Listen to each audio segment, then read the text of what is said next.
کہ جن کی حضور علیہ السلام نے ایسی تربیت فرمائی. ایک مرتبہ حضور علیہ السلام تشریف لائے تو حضرت فاطمہ رضی اللہ تعالیٰ عنہ بیٹھی تھی. پوچھا کہ فاطمہ تمہارے لیے ایک رشتہ آیا ہے، بتاؤ کہ کیا تمہیں قبول ہے؟ اور ساتھ فرمایا کہ آج تمہیں اختیار ہے. کیا ہے؟ اختیار ہے، تمہاری مرضی ہے، اگر چاہو تو ہاں کر دو، اگر تمہارا دل چاہتا ہے تو نہ کر دو. تو حضرت فاطمہ الزہرا رضی اللہ تعالی عنہا نے فرمایا، عرض کی کہ یا رسول اللہ میری ایک شرط ہے. تو حضور علیہ السلام نے فرمایا کہ میرے رفت جگر، اے میری بیٹی، پوری زندگی تو نے میرے ساتھ گزار دی لیکن تو نے آج تک کوئی خواہش نہیں کی. آج تو نے خواہش کا اظہار کیا ہے، بتا جو تو خواہش کرے گی وہ میں پوری کروں گا. تو حضرت فاطمہ الزہرا رضی اللہ تعالیٰ عنہ نے عرض کی کہ یا رسول اللہ میری یہ شرط ہے کہ میرا جہیز جو ہوگا وہ میں خود پہ ہی کرنے گا. تو حضور علیہ السلام نے فرمایا کہ فاطمہ تجھے پتا ہے کہ علی وہ ہے کہ جس کے پاس اپنا گھر نہیں ہے، تو اس سے کیا مطالبہ کرے گی، جہیز کیا مانگے گی ان سے؟ تو حضور علیہ السلام نے جب یہ فرمایا تو فاطمہ الزہرا فرماتی ہے کہ یا رسول اللہ میں علی سے کچھ نہیں طلب کرتی، میں نے جہیز آپ سے لینا ہے اور آپ نے رب سے لے کر دینا ہے. تو حضور علیہ السلام نے پوچھا کہ میری بیٹی بتا وہ کیا ہے کہ جو میں رب سے تجھے لے کر دوں؟ آج تم نے مانگا ہے تو بتا میں رب سے ضرور لے کر تجھے دوں گا. تو حضرت فاطمہ نے عرض کی کہ یا رسول اللہ میں نے 18 سال ہو گئے آپ کے ساتھ زندگی بسر کرتے ہوئے، دن کو بھی میں نے آپ کو امت کی خاطر روتے ہوئے دیکھا ہے، پوری رات ربی حولی امتی امتی کی ستائے لگاتے دیکھا ہے. آپ سجدوں میں دن رات روتے رہتے ہیں، اپنی امت کی بخشش کے لیے روتے رہتے ہیں. آج میں نے جو آپ سے مانگنا ہے وہ میرا حق مال یہ ہوگا کہ آپ رب سے مجھے اپنی امت کے لیے شفاعت کا حق لے کر دیں گے. مانگا بھی کیا؟ ہمارے لیے بہتری مانگی، اپنے لیے کچھ نہیں مانگا، دنیا کا مال و متاع نہیں مانگا. آج ہمارا یہ حال ہے، اگر ہم کسی کے ہاں رشتے کے لیے جاتے ہیں تو جہیز کی اتنی ڈیمانڈ رکھ دیتے ہیں کہ وہ بوڑھا باپ جس کی بیٹیاں گھر بوڑھی ہو رہی ہوتی ہے، کمر اس کی جھک گئی ہوتی ہے، لیکن وہ ڈیوٹی کرتے کرتے اپنے 12 گھنٹے کو کیا 18 گھنٹے لگا رہا ہوتا ہے. ہم جہیز کی اتنی خواہشیں کر دیتے ہیں، اتنی ڈیمانڈ کر دیتے ہیں کہ وہ بوڑھا باپ اپنی زندگی روتے روتے گزار لیتا ہے. کوئی اس سے پوچھے تو صحیح کہ تجھے کس چیز نے اس پر اگانا ہے، کیا چیز ہے تجھے 12 گھنٹوں کی جگہ 18 گھنٹے ڈیوٹی کرا رہی ہے؟ تو وہ بوڑھا باپ آنسو صاف کرتے ہوئے کہتا ہے میری 3 بیٹیاں گھر بوڑھی ہو رہی ہیں، رشتے والوں نے اتنا جہیز بتایا ہے کہ میں پورا نہیں کر سکتا. تو اس بدبختی کو ہمیں ختم کرنا ہے. تو حضور علیہ السلام کی وہ بیٹی کہ جو رخصت ہونے کے لیے اپنا حق مہر کیا مانگ رہی ہے کہ مجھے آپ اپنی امت کا حق رب سے لے کر دیں کہ میں بھی قیامت کے دن ان کی شفاعت کروں گا. آپ نے بات پوری نہیں کی تھی تو حضور علیہ السلام نے فرمایا کہ میری بیٹی جبرائیل حاضر ہو گئے، عرض کرتے ہیں کہ یا رسول اللہ جو آپ کی بیٹی حق مانگ رہی ہے رب تعالیٰ نے وہ قبول فرما دیا ہے. رب ارشاد فرماتا ہے، رب کا پیغام آیا ہے کہ یا رسول اللہ قیامت کے دن آپ کی بیٹی آپ کی امت کی بیٹیوں کا نام لیتی رہے گی، رب انہیں جنت عطا کرتا رہے گا. جب نکاح کا وقت آتا ہے ابو بکر صدیق حاضر ہوتے ہیں، پوچھتے ہیں، عرض کرتے ہیں یا رسول اللہ آپ کے پاس جہیز کے لیے کچھ ہے؟ بیٹی کا وہ نکاح کروا رہے ہیں. تو حضور علیہ السلام نے فرمایا اے میرے صحابی، اے میرے دوست، اے میرے سچے دوست، اگر میں اپنی بیٹی کو جہیز دے کر روانہ کروں گا بتاؤ کہ غریب کی بیٹی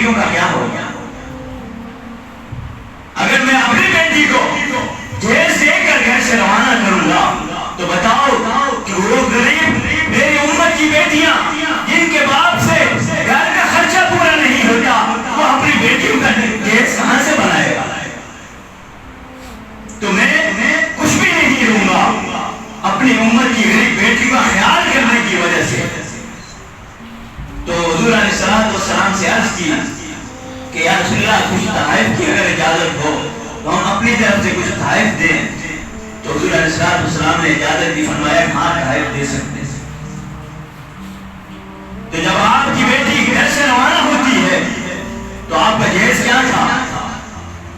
حضرت فاطمہ الزہرا رضی اللہ تعالیٰ عنہ جب گھر سے نکلی، بارات نکلتی ہے، تو آپ کا جہیز کیا تھا؟ 2 پانی کے مٹکے تھے، ایک تختہ تھا، وہ مختلف آتا ہے سونے کے لیے بھی تھا اور کہیں آتا ہے کہ جائنماز تھی، ایک چٹائی تھی کھجور کی چھلی کی بنی ہوئی تھی، اور ایک تکیہ تھا اس میں بھی کھجور کے پتے ڈالے ہوئے تھے.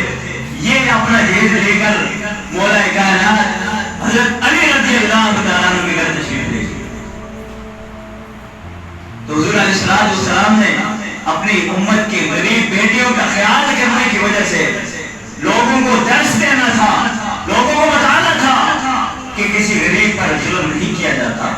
اگر میں اپنی بیٹی کو جہیز دے کر بھیجوں گا تو میری امت کی غریب بیٹیاں جن کے بوڑھے باپ ہیں وہ گھر کا خرچہ نہیں چلا سکتے، تو وہ اپنی بیٹیوں کو گھر ہی پورا کرنے کے لیے کوئی جہیز تیار نہیں ہوگا.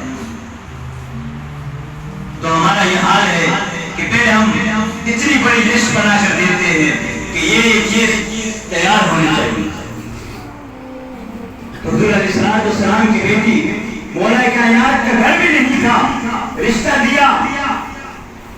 جب رشتے کی بات ہونے لگی تھی تو حضرت علی رضی اللہ تعالیٰ عنہ کو حضور علیہ السلام کے پاس کس نے بھیجا تھا؟ سیدنا ابو بکر صدیق اور حضرت عمر فاروق رضی اللہ تعالیٰ عنہ نے بھیجا تھا. انہوں نے فرمایا کہ علی جاؤ، حضور علیہ السلام کے پاس جاؤ حضرت فاطمہ کے رشتے کے لیے. تو حضرت مولا کائنات حضرت علی رضی اللہ تعالیٰ عنہ سے عرض کی تھی کہ میرے دوستوں، میرے صحابیوں، میرے ساتھیوں، نہ تو میرے پاس گھر ہے، نہ مال ہے، نہ دولت ہے، میں کس منہ سے حضور کی بارگاہ میں جاؤں؟ تو انہوں نے کہا کہ جاؤ، ہو سکتا ہے حضور علیہ السلام آپ کا انتظار کر رہے ہیں. تو حضرت علی حضور کی بارگاہ میں آئے، آگر عرض کرنے کی ہمت طاقت نہیں ہوئی، حضور کی بارگاہ میں آئے، کچھ دیر بیٹھ کے واپس جانے لگے. حضور علیہ السلام نے فرمایا کہ علی ادھر آؤ. آگر عرض کی یا رسول اللہ. حضور علیہ السلام غیب کا تو علم جانتے تھے نا، ہمارا تو عقیدہ ہے، دلوں کے حال بھی جانتے تھے. حضرت علی سے پوچھا کہ علی تم بتا کیوں نہیں رہا؟ تو آیا فاطمہ کے لیے ہے اور واپس جا رہا ہے. فاطمہ کا رشتہ تو رب نے آسمانوں پر تیرے ساتھ نکاح کر دیا ہے، تو واپس جا رہا. تو یہ حضرت فاطمہ کا مرتبہ اور مقام ہے. تو یہ ان کو ویسے نہیں ملا. جب حضور علیہ السلام نے حضرت علی کے گھر میں بھیجا تو تربیت کس طرح کی. آج بتائیں ایسا کون غریب ہے کہ جس کی بیٹی سسرال میں ہو اور وہاں اتنا کام کرتی ہو کہ کام کرتے کرتے اس کے ہاتھوں پر چھالے پڑ جائے. ایسی کوئی بیٹی بھی نہیں ہوگی. تو میں بتاتا ہوں کہ حضور علیہ السلام کی وہ بیٹی جس کے لیے آپ فرما رہے ہیں کہ فاطمہ میرے جگر کا ٹکڑا ہے، آپ حضور علیہ السلام کی بارگاہ میں حاضر ہوتی ہیں، عرض کرتی ہیں کہ یا رسول اللہ میں گھر میں چکی پیس کر میرے ہاتھوں پر چھالے پڑ گئے ہیں، اگر ہو سکے تو مجھے کوئی لوڈی یا کوئی غلام دے دے جو صرف مجھے چکی پیس کر دے دے. مجھ سے گھر کے کام اور چکی پیسنا پھر بچوں کو بھی سنبھالنا تھوڑا سا مشکل ہوتا ہے، اگر میری مدد کے لیے آپ مجھے کچھ دے دیں. تو حضور علیہ السلام نے فرمایا کہ میری بیٹی ایسا نہیں ہو سکتا کہ میں تجھے غلام دوں. ایسا کرتا ہوں کہ حضور علیہ السلام نے فرمایا کہ 33 بار سبحان اللہ، 33 بار الحمدللہ، 34 بار اللہ اکبر یہ سونے سے پہلے پڑھ لینا، رب تجھے ایک غلام آزاد کرنے کا ثواب عطا فرما دے گا، لیکن تجھے میں غلام نہیں ہوں. اس کو تسبیح فاطمہ اسی لیے کہتے ہیں. حضور السلام نے غلام نہیں دیا لیکن غلام آزاد کرنے کا ثواب بتا دیا کہ یہ کام کرو گی تو غلام آزاد کرنے کا ثواب ملے گا. غلام نہیں دیا، فرمایا کہ نہیں تم جاؤ، تم نے حضرت علی کے سارے کام بھی کر رہے ہیں، ان کے بچوں کو بھی سنبھالنا ہے، گھر کے برتن بھی دھونے ہیں، گھر کا جھاڑو بھی دینا ہے، کام کاج سارا تم نے سنبھالنا ہے اور حضرت علی کو خوش بھی رکھنا ہے. تو آج اگر ہماری بیٹی اپنے سسرال کے ہاں کھانے کے علاوہ اس کو کوئی کام دے دیا جائے تو ہم جا کر وہاں کھڑے ہو جاتے ہیں کہ میری بیٹی کو ظلم ہو رہا ہے. ادھر دیکھیں حضور علیہ السلام نے اپنی بیٹی کی تربیت کس طرح کی ہے کہ پورا کام کاج بھی کرنا ہے. حضرت علی رضی اللہ تعالیٰ کی والدہ تھی، وہ بھی بیمار تھی، بوڑھی تھی، ان کی خدمت کی حضرت فاطمہ الزہرا رضی اللہ تعالیٰ فرمایا کرتی ہے. تو حضرت علی کی والدہ خود فرماتی ہے کہ میں فاطمہ کو منع کرتی رہتی تھی کہ فاطمہ تو اتنا نہیں کیا کر، اتنا کام نہیں کیا کر، تیرے بچے بھی ہیں، تیرے گھر کا کام بھی ہے، پورا کام کرنے کے بعد تو میری خدمت بھی کرتی ہے. تو آگے سے کیا جواب دیتی ہے؟ فرماتی ہے کہ میری امی جان آپ صرف علی کی ماں نہیں ہے بلکہ میری بھی ماں ہے. اس طرح کی ہم تربیت کریں گے اپنی بیٹی کی، اپنی بہن کی، تو وہ سسرال والے اس کو ہاتھوں پر اٹھا کر رکھیں. ہم کھڑے ہو جاتے ہیں کہ کس حدیث میں لکھا ہے کہ سسر اور ساس اور سسر کی خدمت کی جائے. کسی حدیث میں نہیں لکھا، لیکن یہ تو لکھا ہے کہ حضور علیہ السلام نے فرمایا کہ جس کا شوہر اپنی بیوی سے خوش ہوگا، اپنی بیوی سے راضی ہوگا تو رب بھی اس سے خوش اور راضی ہو جائے گا. تو ہم نے اس شوہر کو خوش کرنے کے لیے اگر اس کے والدین کی خدمت کر لی، اپنی بیٹی سے اس شوہر کے والدین کی خدمت کروانی، تو جب وہ شوہر اس سے خوش ہوگا تو اس میں کوئی حرج کی بات نہیں، اس میں بھی اسی کا فائدہ ہے. اس کا گھر ہنستا بستا رہے گا، اس کے ساس سسر جب اس کا شوہر اس سے خوش ہوگا، ساس سسر کی وہ خدمت کرے گی تو ہماری بیٹی اس گھر کی ملکہ بن کر وہاں ٹائم گزارے گی. اگر ہم جا کر کھڑے ہو جائیں گے کہ نہیں شوہر کے علاوہ کسی کا کام نہیں کرنا، بتاؤ کہ اس کا گزر بسر کیسے ہوگی. تو آج کل ہمارے معاشرے میں باتیں چل رہی ہیں، ماحول چل رہا ہے، یہ کس وجہ سے ہے کہ ہم اپنے گھر کی جو بیٹیاں ہوتی ہیں، جو بہنیں ہوتی ہیں، ان کی تربیت نہیں کرتے، ان کا خیال نہیں کرتے. حضرت فاطمہ کی سیرت ان کے سامنے رکھ دیں، وہ کہیں بھی اگر ناکام ہوئی نا تو مجھے گلے سے پکڑ لینا. ہم ان کی سیرت کو بتائیں کہ انہوں نے کس طرح وقت گزارا. ان کے پردے کا عالم یہ تھا کہ آج ہم اپنی بیٹیوں کو، اپنی بہنوں کو پردے کا کہہ دیں تو وہ کہتی ہے کہ آپ ہمارے پر سختی کر رہی ہیں. گویا کہ اس کو برا جانتی ہے کہ آپ ہمیں کیوں ڈانٹ رہے ہیں. فلاں کو دیکھو وہ ننگے سر بازار میں جا رہی ہے، اس نے ٹائٹ پہنے ہوئے ہیں، وہ شرٹ پہن کے بازاروں میں گھومتی ہے، اس کا باپ تو اسے کچھ نہیں بولتا. آپ مجھے گھر سے باہر نکلنے پر پابندی لگا رہے ہیں. تو جب ہم اینکروں کو ٹی وی لگا کر بڑی بڑی اسکرینوں پر اپنی گھر والوں کو، اپنی بہن اور بیٹیوں کو ہیروئن کی جو موویاں ہوتی ہیں وہ دکھائیں گے تو بتاؤ کہ وہ فاطمہ الزہرا کی سیرت پر عمل کرنے کو تیار ہوں گی؟ کبھی نہیں مانیں گے.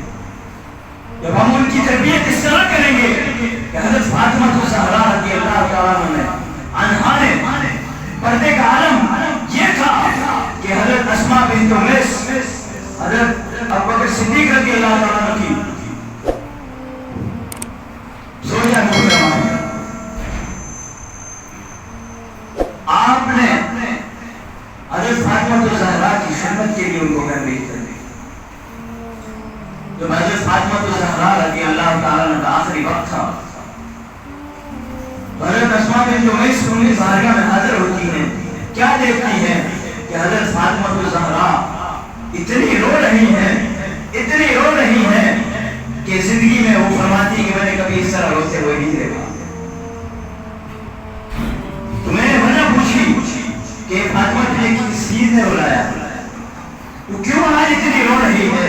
تو حضرت فاطمہ فرماتی ہیں کہ اسماء بنت امیس, میں نے سنا ہے کہ بندہ جب مر جاتا ہے, عورتیں جب مرتی ہیں تو جنازے کی جو ڈولی ہوتی ہے, جب ان کو اٹھا کر لے جاتے ہیں تو وہ جو ان کے اوپر چادر ہوتی ہے, وہ چادر میں یہ معلوم ہوتا ہے کہ یہ عورت موٹی ہے یا پتلی ہے, یعنی اس کی جسم کی جو ساعت ہے وہ معلوم ہو جاتی ہے. میں اس خوف سے رو رہی ہوں کہ کل اگر میں مر گئی تو میرا جنازہ جب اٹھے گا تو میرے جسم پر غیروں کی نظریں پڑیں گی. میں اس پردے کی وجہ سے رو رہی ہوں کہ رب کی بارگاہ میں کیا منہ لے کر جاؤں گی کہ تجھے بغیر محرم نے دیکھا تھا. میں اس وجہ سے رو رہی ہوں. حضرت اسماء بنت امیس فرماتی ہیں کہ نہیں, آپ روئے نہیں. میں نے حبشہ میں دیکھا تھا کہ جب عورتوں کی جنازے کی ڈولی تیار کی جاتی ہے, اس کے چاروں کونوں میں ڈنڈیاں لگا کر ایک بڑی چادر سے ڈھانپ لیا جاتا تھا تاکہ غیر کی نظر بھی نہ پڑ سکے. تو آپ نے اس سے وعدہ لیا کہ اسماء مجھ سے وعدہ کرے کہ جب میں مر جاؤں گی تو میری ڈولی بھی آپ نے تیار کرنی ہے اور اسی طرح کرنی ہے کہ غیر کی نظر بھی مجھ تک نہ پہنچ پائے. پردے کا یہ عالم تھا. اب آج اگر ہم اپنی بہن بیٹیوں کی تربیت کے لیے ان کو پردے کا کہہ دیتے ہیں, ماحول بھی ہم نے ہی خراب کر کے رکھا ہے, تو اس کو ہم نے ہی سدھارنا ہے, ہم نے اس کو ٹھیک کرنا ہے. تو پردے کا رب نے کیا اجر دیا. امام راضی لکھتے ہیں کہ روز محشر جب تمام دنیا کے لوگ روز محشر میں کھڑے ہوں گے تو جبریل امین اللہ کی بارگاہ میں عرض کریں گے کہ یا اللہ, بی بی مریم گزرنا چاہتی ہے. رب فرمائے گا کہ ان کو گزرنے دو. پھر جبریل تھوڑی دیر بعد عرض کریں گے یا اللہ, تمام امت کی ماں حضرت حوا گزرنا چاہتی ہے. رب فرمائے گا کہ گزرنے دو. لوط کی بیٹی گزرنا چاہتی ہے. رب فرمائے گا کہ گزرنے دو. تھوڑی دیر بعد عرض کریں گے, جبریل امین عرض کریں گے یا اللہ, تیرے محبوب حضرت محمد مصطفیٰ صلی اللہ علیہ وسلم کی لخت جگر حضرت فاطمہ گزرنا چاہتی ہے. تو رب فرمائے گا کہ رک جاؤ, کہ آجا کیا کرنا ہے. تو ایک منادہ ندا دے گا کہ محشر میں انبیاء کرام, شہداء کرام, صالحین جتنے بھی ہو تمام کے تمام اپنی نظروں کو جھکا لو. یا اللہ کیا ہونے والا ہے؟ تو رب فرمائے گا کہ صرف نظریں نہیں بلکہ اپنے سر کو بھی جھکا لو. آج اس کی بیٹی گزر رہی ہے, اس کی بیٹی نے گزرنا ہے. اپنے نظروں کو نہیں, اپنے سر کو بھی جھکا لو.